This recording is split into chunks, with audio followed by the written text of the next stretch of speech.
আপনার উজ্জ্বল ভবিষ্যতের একমাত্র দিশারি জ্যোতিষ জগতে অদ্বিতীয় ডক্টর অঞ্জন শাস্ত্রী। দেখুন জ্যোতিষ অঙ্গনে অঞ্জন প্রতি রবিবার ঠিক রাত 12টায় শুধুমাত্র TV9 বাংলায়।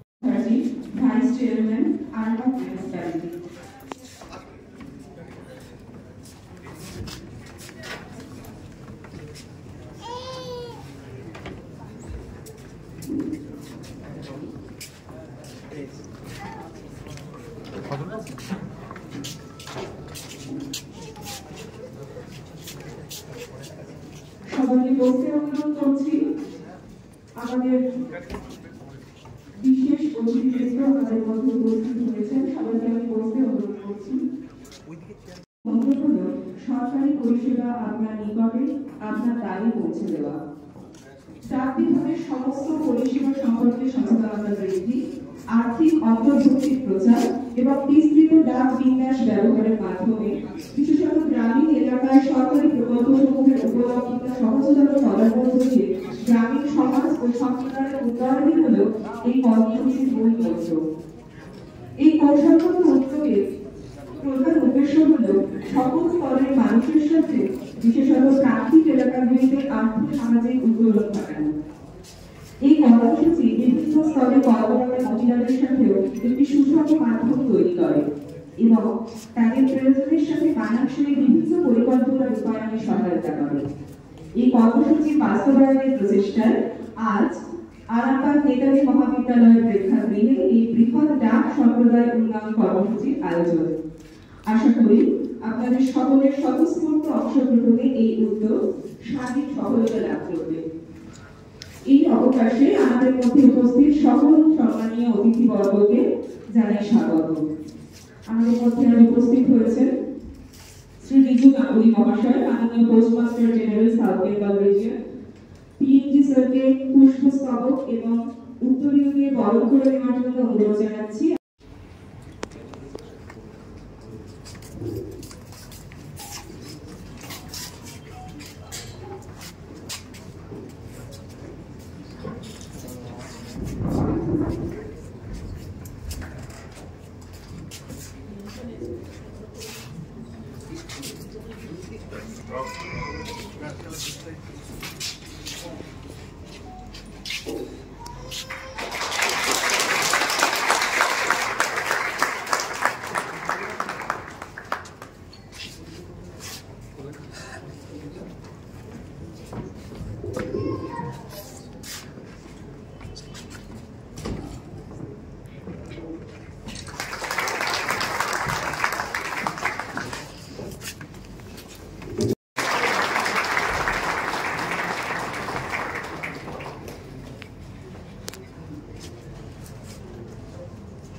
এরপর আমরা বরণ করে নেব Shrimati Mamata Mukherjee, vice chairman Arambagh municipality. আমি ASP বিজরা central sub division Kalyani দাসকে অনুরোধ করব ম্যাডামকে পুষ্পস্তবক এবং উত্তরীয়র মাধ্যমে বরণ করে নেওয়ার জন্য।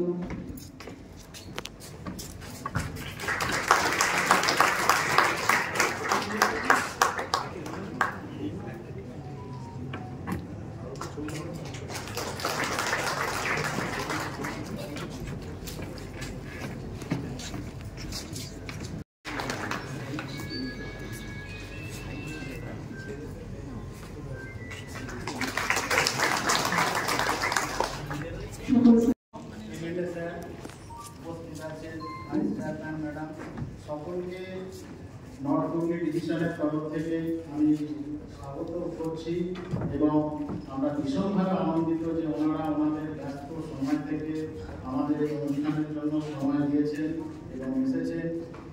এই ওনাদের এই আগমন আমাদের আগামী দিনে যাতে আমরা আরো ভালোভাবে ডিপার্টমেন্টের কাজ করতে পারি সেই ব্যাপারে উৎসাহ যোগাবে।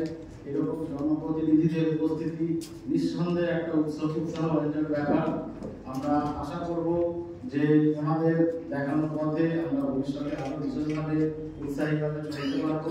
ওনাদের কাছ থেকে ওনাদের মূল্যবান মতামত আমরা শুনবো এবং জানেন যে আমাদের নর্থ হুগলি ডিভিশন গত বিভিন্ন বছরেও যে সুনামের সাথে কাজ করেছে, যেভাবে আমরা অ্যালট করা টার্গেট আপনারা সাব ডিভিশনাল হেড বলুন, পোস্টমাস্টার বলুন, এসপিএম বলুন বা ব্রাঞ্চ পোস্টমাস্টার বলুন, সকলে যেভাবে যে উৎসাহের সাথে কাজ করেছেন এবং আমাদের লক্ষ্য পূরণ করতে যেভাবে আপনারা কঠোর পরিশ্রম করেছেন, আপনাদের সেই কঠোর পরিশ্রমের জন্যই আজ আমাদের এই ডিভিশনের সুনাম।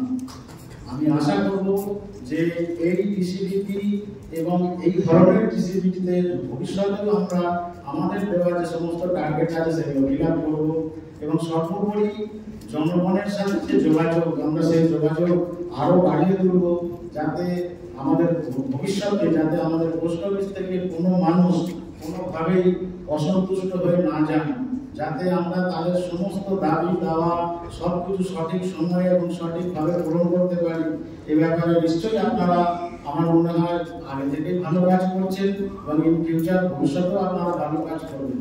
কেন আমাদের মূল লক্ষ্য থাকবে পাবলিককে 100% সন্তুষ্ট করা। আমাদের পোস্টালের যে সমস্ত প্রোডাক্ট বা সার্ভিস যা আছে আমরা সেই মানুষদের কাছে যদি সঠিকভাবে সঠিক সময়ে পৌঁছে দিতে পারি, তাহলে আমাদের কাস্টমার রাখা নিয়ে কোনো চিন্তা তো করতেই হবে না। উল্টে এই যে কাস্টমাররা আছেন তারাই আমাদের আরো নতুন কাস্টমার এনে দেবে। আমরা এইভাবে যদি কাজ করতে পারি, আমাদের পাবলিক কমপ্লেনও আমার মনে হয় একদম একটা টাইমে জিরোয় নেমে যাবে। কোনোভাবেই আমাদের দেখতে হবে যে জনগণের সঙ্গে এই যে আমাদের সুসম্পর্ক সেটা যাতে কোনোভাবেই নষ্ট না হয়। তাই জন্য আমি আপনাদের কাছে একান্তভাবে অনুরোধ করবো যে পোস্ট অফিসে আসা, পোস্ট অফিসের দুয়ারে আসা কোনো মানুষ যেন কোনোভাবেই অসন্তুষ্ট হয়ে না যায়, এই ব্যাপারটা আপনারা ভীষণভাবে লক্ষ্য রাখবেন। আর তাদের যে দাবি দেওয়া, তাদের যে ম্যাচুরিটি হয়ে গেলে যে বিভিন্ন রকমের পাওনা, সেগুলো যাতে তারা সঠিক সময়ে পান, সেটা আমাদেরকে অবশ্যই এনশিওর করতে হবে।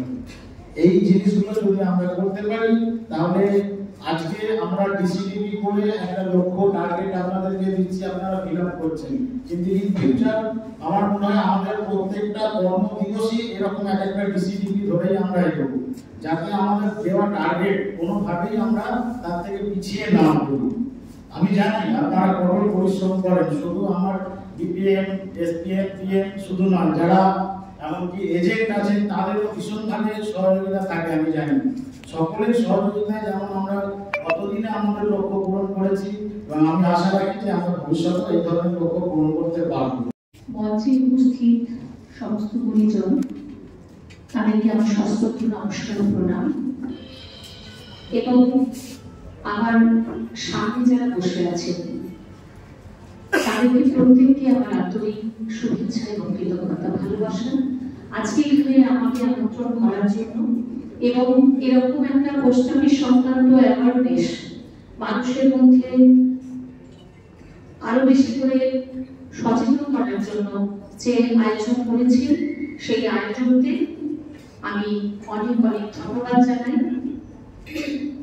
মূল কথা হলো, আমরা এইমাত্রই একজন আমাদের স্যার বললেন যে ঠিক ঠিক পোস্ট অফিসের কাজগুলো আমি হয়তো জানি না, বলতে পারছি না, কিন্তু আমরা যেটুকু বুঝি যে পরিষেবা ব্যাপারটা মানুষকে দেওয়া, এটা বোধহয় এখন সমস্ত ক্ষেত্রে, সেটা সরকারি হোক এবং বেসরকারি হোক, সেই জায়গাতে একটা কোথাও যেন প্রতিযোগিতা চলছে এবং এই প্রতিযোগিতাটা অত্যন্ত সুস্থ প্রতিযোগিতা। এই প্রতিযোগিতাটা এসেছে বলেই কিন্তু আমরা সরকারি থেকে বেসরকারি, ব্যাংক থেকে পোস্ট অফিস, সব জায়গায় সাধারণ মানুষ বেনিফিটেড হচ্ছেন। কেননা স্যারের মুখে একটু আমি শুনলাম যে এখানেও পোস্ট অফিস টার্গেট ফিক্স করে দেওয়া হয়।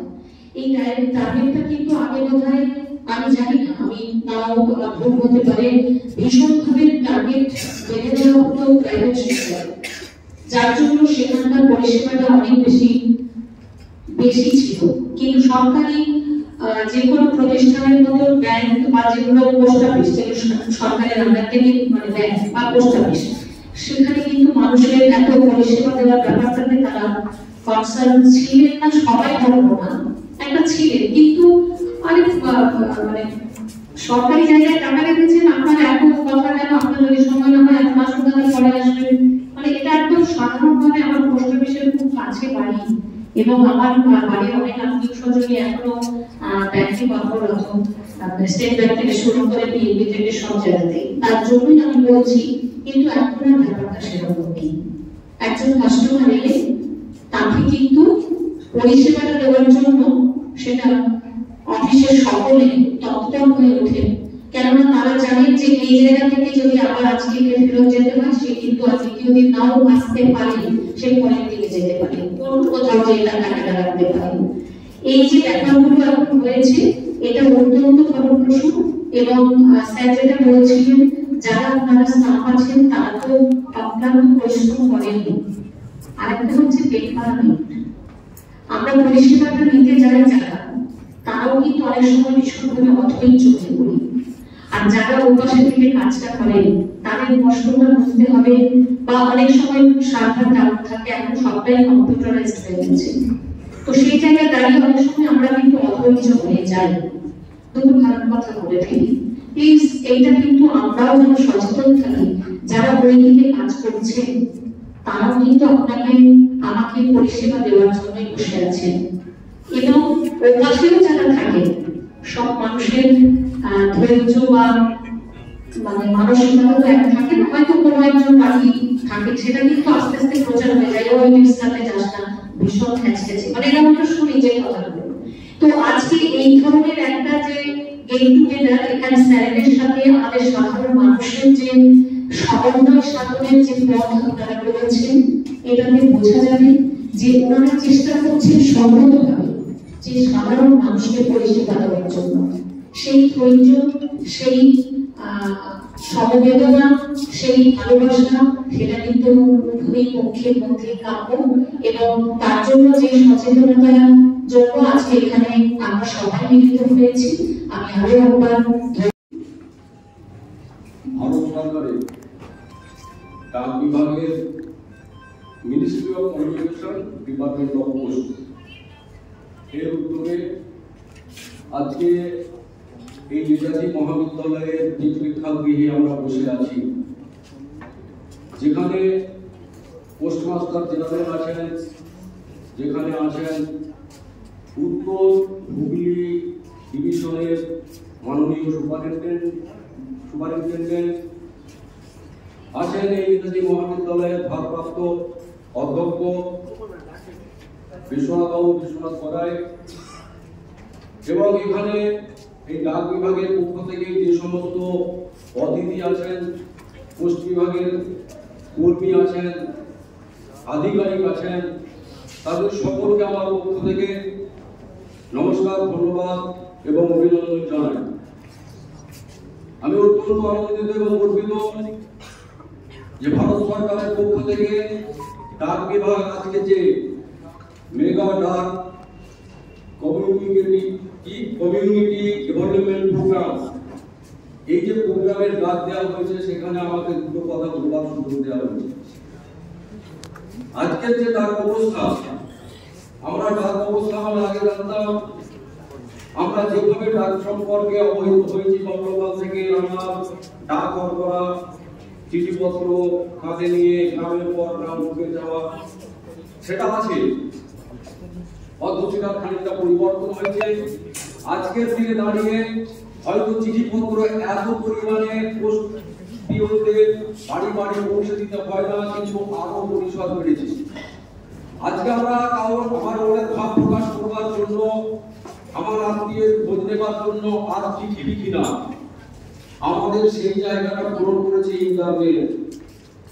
আজকে আমরা ইনভাইটেশন দেওয়ার জন্য পোস্ট কার্ডে আর পত্র লিখি না, এখন সেই জায়গাটা ফিল আপ করেছে হোয়াটসঅ্যাপ। সভ্যতার প্রগতি ঘটছে, দিনের পর দিন মানুষের সামনে সমস্যা আসছে। পোস্ট অফিস শুধুমাত্র ওই চিঠিপত্র বিলি করার কাজ থেকে আরো বেশি এগিয়ে সরকারি পরিষেবা পৌঁছে দেওয়ার কাজ করছে। এবং পোস্ট অফিস যেভাবে ডিজিটাল হচ্ছে,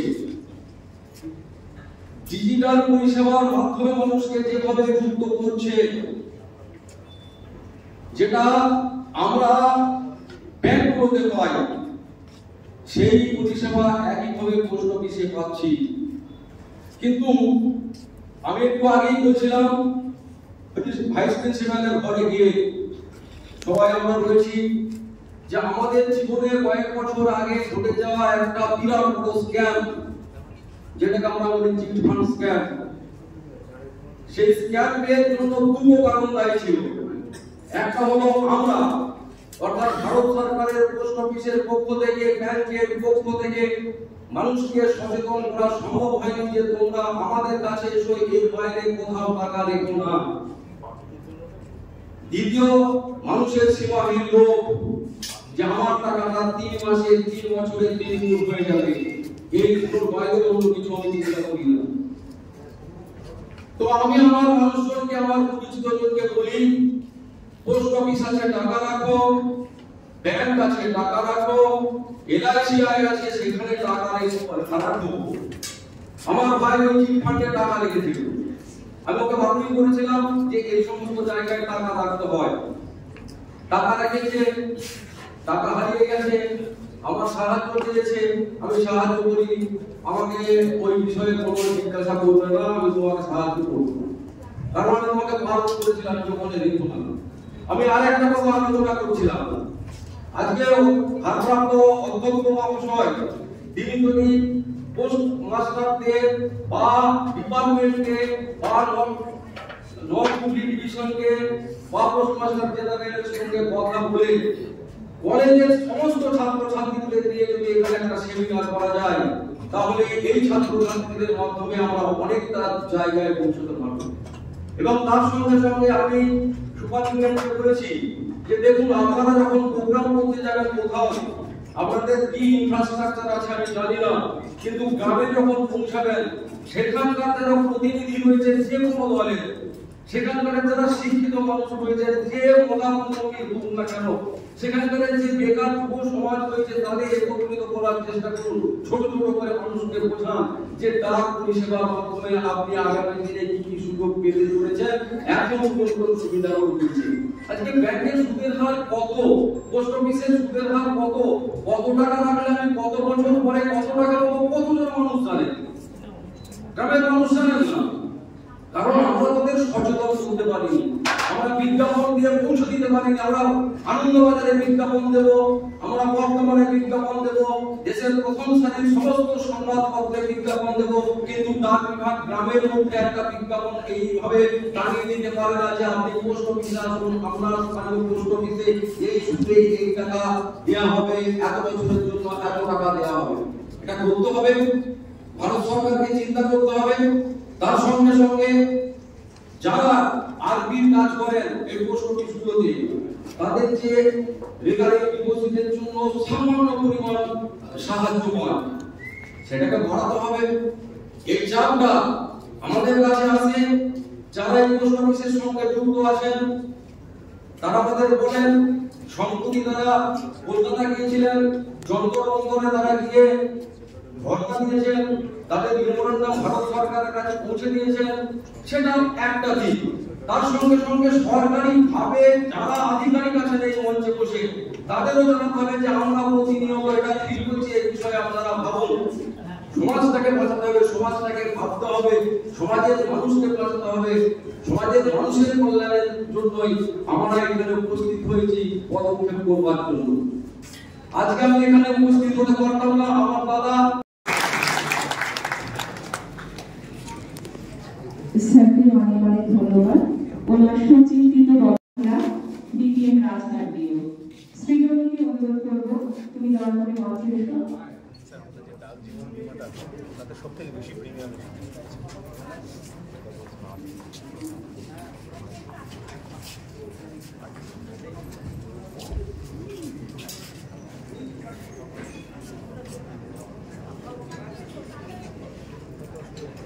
সৃজনকে পরে প্রস্তুত থাকবেন শ্রী বিমল কুমার সামন্ত।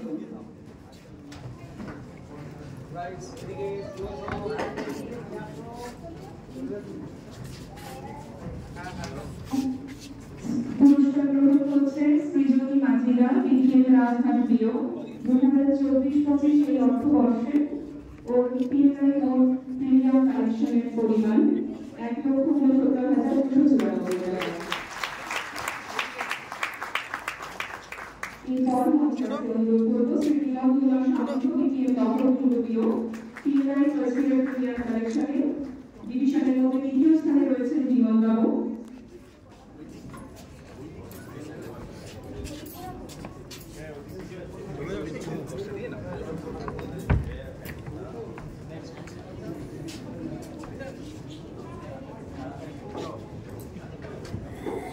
বিমান কালেকশনের পরিমাণ 1,72,172 টাকা।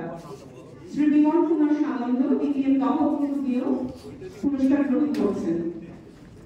প্রস্তুত থাকবে শ্রী সুমন পাল দ্বিতীয় সংগঠন পিএনআই ফার্স্ট ইয়ার প্রিমিয়ার কালেকশনে ব্রাঞ্চ অফিসের মধ্যে প্রথম স্থান অধিকার করেছে নর্থ ডিভিশনে। শ্রী সুমন পাল মঞ্চে আসতে অনুরোধ করব। সুমনের পিএনআই প্রিমিয়ার কালেকশন অ্যামাউন্ট 2,40,225 জোরে হাততালি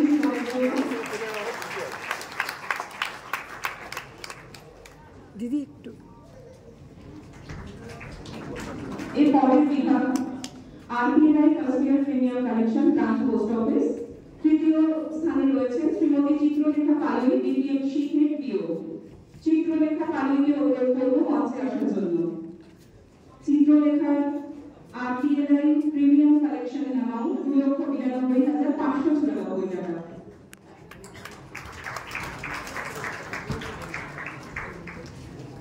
খুব ভালো ওয়ার্ক আছে। এরপর সৃজনী আবার তুমি আসবে। সৃজনী মাজিলা দ্বিতীয় রাজঘাট দিও আরপিএনআই ফার্স্ট ইয়ার প্রিমিয়াম কালেকশনে দ্বিতীয় স্থানে রয়েছে নর্থ ডিভিশনে। ও প্রিমিয়াম কালেকশন অ্যামাউন্ট 3,15,368 টাকা। প্রথম স্থানে রয়েছে শ্রী গুরুদাস ভট্ট বিপিএল এবিপিএল শ্যামবাজার দিও। গুরুদাস বাবু আপনি প্রস্তুত থাকবেন। পুরস্কার গ্রহণ করছে সৃজনী মাজিলা। শ্রী গুরুদাস ভট্ট এবিপিএল শ্যামবাজার দিও। শ্রী গুরুদাস ভট্ট ঠিক আছে। আচ্ছা এরপরে শ্যামবাজার ব্রাঞ্চ অফিসের বিপিএল।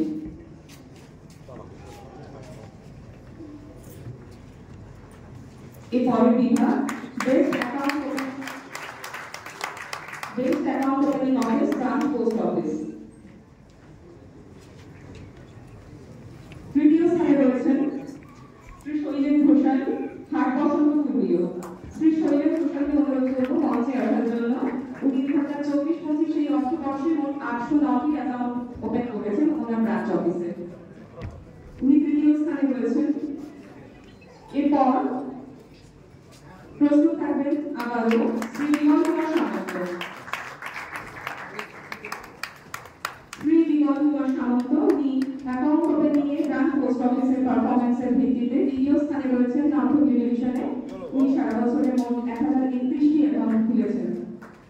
হাততালি কিন্তু শোনা যাচ্ছে।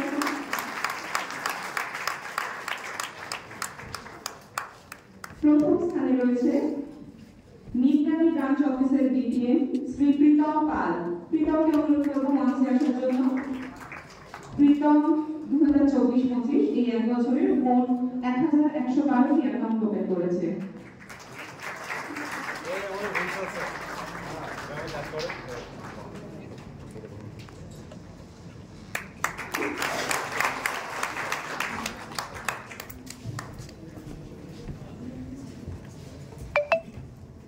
এরপর যে ব্রাঞ্চ অফিসটি সারা বছরে সবথেকে বেশি সংখ্যক সুকন্যা অ্যাকাউন্ট খুলেছে সুকন্যা সমৃদ্ধি যোজনা, সেই পোস্টারটি দেখে নেব। বৈকুণ্ঠপুরের বিপিএম শ্রী দেবী প্রসাদ মন্ডল মহাশয়। শ্রী দেবী প্রসাদ মন্ডলকে অনুরোধ করব মঞ্চে আসার জন্য। উনি 90টি সুকন্যা অ্যাকাউন্ট খুলেছেন সারা বছরে।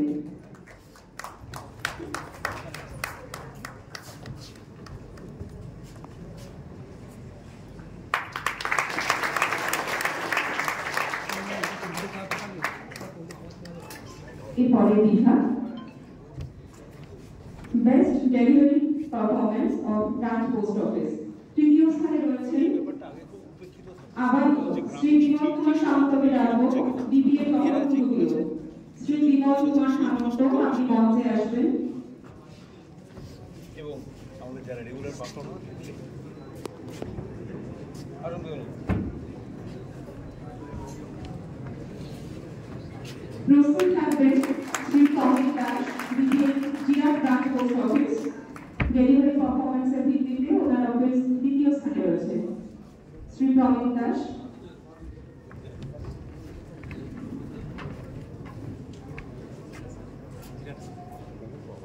প্রমিতের পর প্রস্তুত থাকবেন কেন্দ্রীয় ব্রাঞ্চ পোস্ট অফিসের পোস্টমাস্টার শ্রী প্রহ্লাদ পুরকাই।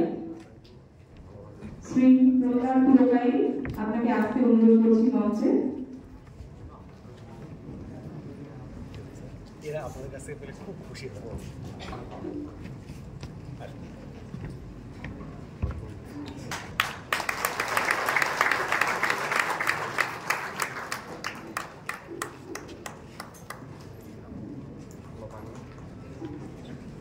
চলে যাচ্ছি পরবর্তী বিভাগে।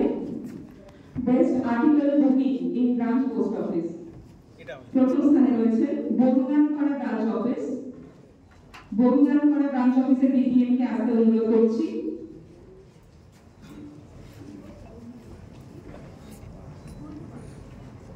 শ্রী মন্টু রায়কে অনুরোধ করবো মঞ্চে আসার জন্য।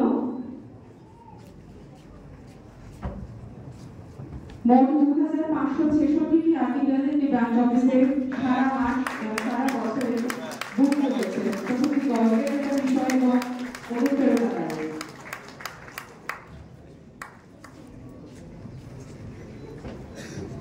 আজকে আমাদের মধ্যে উপস্থিত আছেন আমাদের দুজন খুবই গ্রাহক, যাদের পোস্ট অফিসের সুবর্ণ সমৃদ্ধি অ্যাকাউন্ট তাদের মা বাবা ওপেন করেছেন। আমি মঞ্চে আসতে অনুরোধ করব সোনাশ্রী সিং এবং সুবর্ণা সিংকে। মাননীয় স্যারদের থেকে পাসবুক গ্রহণের জন্য মঞ্চে আসছে সোনাশ্রী সিং এবং সুবর্ণা সিং। স্যার পাসবইটা আমি দেবো, মিষ্টি করে এটা আপনি লিখুন। ওকে, আচ্ছা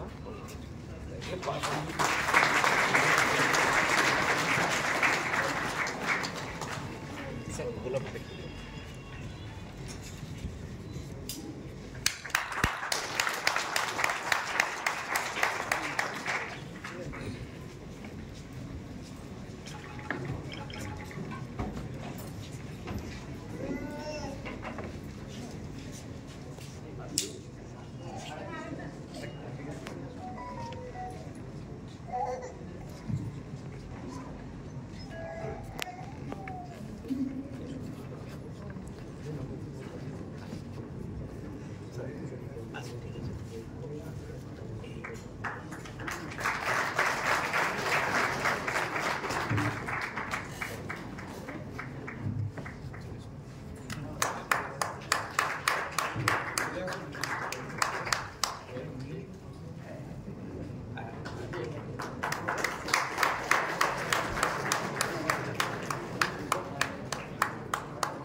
প্রস্তুত থাকবেন শেখ মনিরুল ইসলাম। পুরস্কার গ্রহণ করছেন সুদর্শনা চৌধুরী।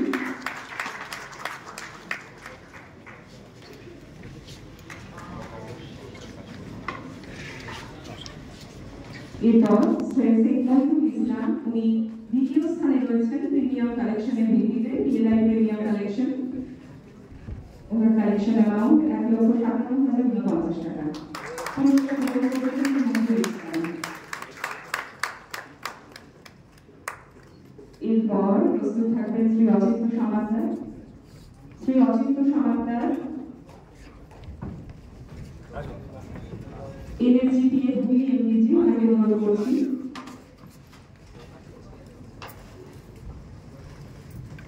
অচিন্ত সমাদ্দারের মোট প্রিমিয়াম কালেকশন অ্যামাউন্ট 1,75,514 টাকা।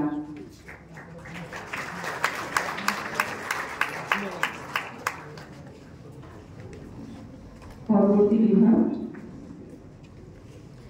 RPLI first year premium collection. তৃতীয় স্থানে রয়েছেন শ্রী সৌরভ হোটেল পিএ সৌরভ রেসো। সৌরভ হোটেলকে অনুরোধ করবো মঞ্চে আসার জন্য। সৌরভের 2024-25 সাক্ষাৎকারে আরবিআই ফার্স্ট ইয়ার প্রিমিয়াম কালেকশনের অ্যামাউন্ট 1,57,448 টাকা। পুরস্কার গ্রহণ করেছেন শ্রী সৌরভ ছেড়ে।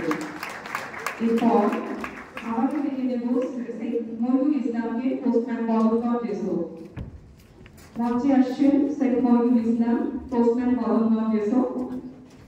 আরবিআই ফার্স্ট ইয়ার প্রিমিয়াম কালেকশনের ভিত্তিতে ওনার স্থান দ্বিতীয়। ওনার প্রিমিয়াম কালেকশন অ্যামাউন্ট 1,72,500 টাকা।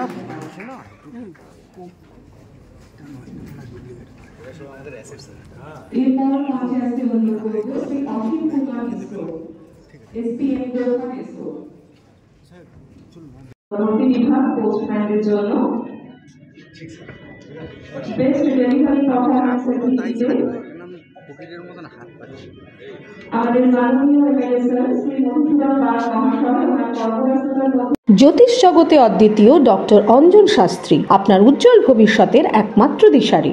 Call for booking 7477886099। স্যার কতগুলো আজকে এত ভালো অ্যাওয়ার্ড দিচ্ছেন বিভিন্ন কাজের পরিপ্রেক্ষিতে, কিন্তু দেখা যাচ্ছে আপনাদের পোস্ট অফিসেই বিভিন্ন ব্রাঞ্চে সেখানে জল নেই, শৌচাগার নেই, এমন দুরবস্থা যে বসার জায়গাও নেই। তো যারা আমাদের পরিষেবা দেবেন তারা নিজেরাই আছেন প্রচণ্ড কষ্টে। আমরা এরকম আরামবাগ মহকুমার বিভিন্ন প্রান্তে দেখেছি। আর একটা জিনিস, ডিজিটালাইজেশন করতে গিয়ে বেশিরভাগ ক্ষেত্রেই দেখা যাচ্ছে যে লিঙ্ক নেই। এই লিঙ্ক না থাকার যে সমস্যাটা, এগুলো আমি এই প্রসঙ্গে দুটো কথা জাস্ট বলতে চাই। মাননীয় বিধায়ক উপস্থিত আছেন, তার সামনেই বলি, আমরা সর্বত্রই চেষ্টা করছি যাতে পোস্ট অফিসগুলোতে যারা আমাদের কাজ করছেন এবং যে সমস্ত নারী, শিশু, বয়স্করা আমাদের গ্রাহক হিসেবে সেখানে আসেন পরিষেবা নিতে, তাদের জন্য যদি অন্তত ন্যূনতম কিছু ব্যবস্থা করা যায়, পানীয় জল, একটি পরিচ্ছন্ন শৌচাগার, যদি আমি গ্রাহকদের জন্য নাও দিতে পারি অন্তত আমার কর্মচারী, বিশেষ করে যারা মহিলা কর্মচারী আছে তাদের জন্য। এবার সেখানে আমাদের একটা বাস্তব সমস্যা হলো যে এগুলো অধিকাংশই কাজ করছে হচ্ছে ভাড়ার বাড়িতে। এবার ভাড়া বাড়িতে যদি ল্যান্ডলর্ড মানে বাড়ির মালিক অনুমতি না দেন, বিশেষ করে যদি রাজি না হন, আমরা না কোনো অতিরিক্ত পরিষেবা যোগ করতে পারছি না। এবং নিয়ম হচ্ছে, যদি ধরুন আমি খরচাপাতি করে নিজের জন্য একটা কিছু বানিয়ে দিলাম বা লাগিয়ে দিলাম, আদেশ হচ্ছে এই টাকা রেন্ট থেকে রিকভার করতে হবে। সেইটা করার চেষ্টা করলে কি হবে বুঝতেই পাচ্ছেন, বাড়িওয়ালা পরদিন জল বন্ধ করে দেবে, এটা বন্ধ করে দেবে, ওটা বন্ধ করে দেবে। এই অপ্রীতিকর পরিস্থিতির জন্য আমরা চেষ্টা করছি স্থানীয় প্রশাসন এবং অন্যান্য জায়গার সঙ্গে যোগাযোগ করে যেখানে এমন পরিস্থিতি খুব প্রতিকূল সেখানে অন্য কোনো জায়গার সন্ধান করতে। এটা হচ্ছে আমাদের একটা প্রয়াস। দ্বিতীয়ত, আমরা বিভাগের পক্ষ থেকে চেষ্টা করছি অফিসগুলোকে যতটা সম্ভব পারা যায় আরও ঝকঝকে চকচকে করে তোলার। তার কারণ আজকের যুগের মানুষ পরিষেবার জন্যে কোথাও এসে যদি দেখেন একটা অন্ধকার ঘুপচি জায়গা, তাদের কি ভালো লাগবে? ভালো লাগবে না। এটা প্রতিযোগিতার ব্যাপার নয়, এটা একটা ন্যূনতম পরিষেবা। একটা ঘরে গিয়ে আলো জ্বলছে, পাখা চলছে দেখলে আমার মনটা ফুরফুরে হয়ে ওঠে। আমি চেষ্টা করছি সেই ব্যবস্থাটা অন্তত আমাদের এই হুগলি অঞ্চলের প্রতিটি জায়গায় করতে, এবং সেই জন্য আমরা সর্বত্র স্থানীয় প্রশাসন, স্থানীয় জনপ্রতিনিধিদের সঙ্গে যোগাযোগ রাখার চেষ্টা করছি যাতে আমরা এই জিনিসগুলো ভালোভাবে দিতে পারি। আজকের বিষয়ের উদ্দেশ্য যেটা মাননীয় বিধায়ক বললেন, যেটা মাননীয় ভাইস চেয়ারপারসন বলে গেছেন, গরিব মানুষের কাছে প্রায়শই বিশেষ করে গ্রামীণ এলাকায় সঠিক তথ্য, সঠিক খবর না থাকার ফলে তারা তাদের কষ্টার্জিত অর্থ, তাদের অত্যন্ত ক্ষুদ্র সঞ্চয় কোথায় বিনিয়োগ করবেন সেটা বুঝে পান না। এই সময় বাজারে চারদিকে চিটফান্ড তো আছেই, সঙ্গে রয়েছে অনলাইন রামি, বিভিন্ন ধরনের জুয়া খেলার প্রস্তাব এবং প্রলোভন। আপনি ফেসবুক অন করলেই অজস্র একের পর এক প্রলোভন আপনার সামনে আসতে থাকবে, এবং সেগুলোর হাতছানি এড়ানো খুব কঠিন কাজ। আমরা চেষ্টা করছি যাতে এই ধরনের উদ্যোগের মাধ্যমে স্থানীয় যারা বিদ্বজ্জন, স্থানীয় যারা জনপ্রতিনিধি, তাদের উপস্থিতির সাহায্য নিয়ে মানুষের কাছে এই খবরটা পৌঁছে দিতে যে আমরা রাতারাতি আপনাকে বড়লোক করে দিতে পারবো না, কিন্তু আপনাদের অর্থ আমাদের কাছে সুরক্ষিত থাকবে। এটা ভারত সরকারের গ্যারান্টি। সুদ বাড়ানোটা স্মল সেভিংস সেক্টরে শুধুমাত্র আমাদের উপরে নির্ভর করে না, এটা একটা সংসদীয় নীতির দ্বারা পরিচালিত হয়। সংসদ যখন বিশেষ বিশেষ ক্ষেত্রে অতিরিক্ত সুদ বা বিশেষ কোনো যোজনার ব্যবস্থা আনে তখন হয়, যেরকম ধরুন সম্পূর্ণ সুকন্যা, যেরকম 2 বছর আগে মহিলাদের জন্যই শুধুমাত্র একটা যোজনা আনা হয়েছিল যেটাকে বলা হতো মহিলা সমৃদ্ধি সম্মান সার্টিফিকেট। তাতে কোয়ার্টারলি ইন্টারেস্ট যোগ হতো এবং ইন্টারেস্টের হার ছিল স্বাভাবিকের থেকে অনেক বেশি। কিন্তু তা রেখেও এবং যথাসম্ভব প্রচার চালিয়েও দেখা গেছে যে তাতে খুব বেশি সাড়া পাওয়া যায়নি। তার ফলে কি হয়েছে, এটা মাত্র 2 বছর চালিয়েই এই যোজনাটা বন্ধ করে দেওয়া হয়েছে। তাই এই জিনিসগুলো আমাদের হাতে তো থাকে না, কারণ পোস্ট অফিস সেভিংস ব্যাংক যেটা, এটা তো একটা স্বল্প সঞ্চয় উদ্যোগ। স্বল্প সঞ্চয় উদ্যোগ আপনারা জানেন যে এটা রাজ্য সরকারের আদেশে পরিচালিত হয়। তারা যেরকমভাবে আমাদের থেকে এই স্বল্প সঞ্চয়ের যে বিনিবেশ ঘটে তার থেকে তারা যেরকমভাবে লোন নেবেন বা সুদ নেবেন সেটা তারা নির্ধারণ করেন এবং পরিচালনা করে হচ্ছে বিত্ত মন্ত্রণালয়। এখানে আমাদের নিজেদের তরফে বিশেষ কিছু করার থাকে না। আমার নাম রিজু গাঙ্গুলি, আমি পোস্টমাস্টার জেনারেল দক্ষিণবঙ্গ। আপনাদের সবাইকে আসার জন্য অনেক ধন্যবাদ। আজকে ভারত সরকারের পক্ষ থেকে ministry of communication, department of post এর পক্ষ থেকে যে মেগা ডাক কমিউনিটি ডেভেলপমেন্ট প্রোগ্রাম হলো এখানে এই নেতাজি মহাবিদ্যালয়ের অডিটোরিয়াম রুমে, সেখানে উপস্থিত ছিলাম। ডাক বিভাগের জন্য এই যে পরিষেবা দিনের পর দিন মানুষকে পৌঁছে দিচ্ছেন তাদের সম্মানিত করা হলো। এখানে কিছু সমস্যাও আছে, শুধুমাত্র পুরস্কৃত করা হয়েছে তাদেরই যারা খুব ভালো কাজ করেছেন, যারা ভালো কাজের পরিবেশ পেয়েছেন, তারা ভালো কাজ করতে পেরেছেন। কিন্তু কাজ করতে গেলেও আবার পরিবেশের দরকার হয়। আমি এই বক্তব্যে বলতে চেয়েছি যে আমাদের জনগণকে সচেতন করতে হবে। জনগণকে সচেতন করবার জন্য আপনারা সেখানকার যারা প্রতিনিধি আছেন, জনপ্রতিনিধি আছেন, সেখানকার যারা শিক্ষিত মানুষ আছেন, যুব সমাজ রয়েছেন, যারা মোবাইলটাকে নিয়ে সারাদিন 24 ঘন্টার মধ্যে 12 ঘন্টা ঘাঁটাঘাঁটি করে, এই অ্যাপ্লিকেশন যা নিত্য নতুন আসছে সেই মোবাইলের মাধ্যমে যে পরিষেবাগুলো গরিব মানুষের কাছে গ্রাম থেকে গ্রামান্তরে পৌঁছে দেওয়া যায় সেই বিষয়ে পদক্ষেপ করুন। আর একটা দাবি বলেছি যে পোস্ট অফিস জেনারেল মাধ্যমে, পোস্টমাস্টার জেনারেলের মাধ্যমে, সুপারিনটেন্ডেন্ট নর্থ ডিভিশনের মাধ্যমে ভারত সরকারকে বলা হোক না, আমরা কাগজে বিজ্ঞাপন দিয়ে অনেক অর্থ নষ্ট করি, সেগুলো শুধুমাত্র শিক্ষিত লোকেরাই পড়েন, তারাই দেখেন, তারাই জানেন। যারা কোনোদিনও প্রতারিত হতে চান না তারা রাস্তাটা জানেন। কিন্তু এই বিজ্ঞাপনটা যদি আমি গ্রামে দিতে পারি, বিপদে পা বাড়াবেন না বলে আমি লিখে দিলাম নিচে, এই সুদ আমি এই দিচ্ছি, এই জায়গায় এই 3 বছরের জন্য টাকা রাখো, এত পাবে। এই সচেতনতা, এর জন্য কোনো একটা রাজনৈতিক দল, কোনো একটা অর্গানাইজেশন পারবে না, কোনো একটা এনজিও পারবে না, কোনো একটা ক্লাব পারবে না। সবাইকে নিতে হবে। সবাইকে সঙ্গে নিয়ে এই মানুষের মধ্যে সচেতনতা বৃদ্ধি করতে পারলে আগামী দিনে এই যে চিটফান্ড কেলেঙ্কারি পশ্চিমবঙ্গের বুকে একটা সর্ববৃহৎ আর্থিক স্ক্যাম হয়ে গেল, তার হাত থেকে মানুষকে রক্ষা করতে আমরা পারব।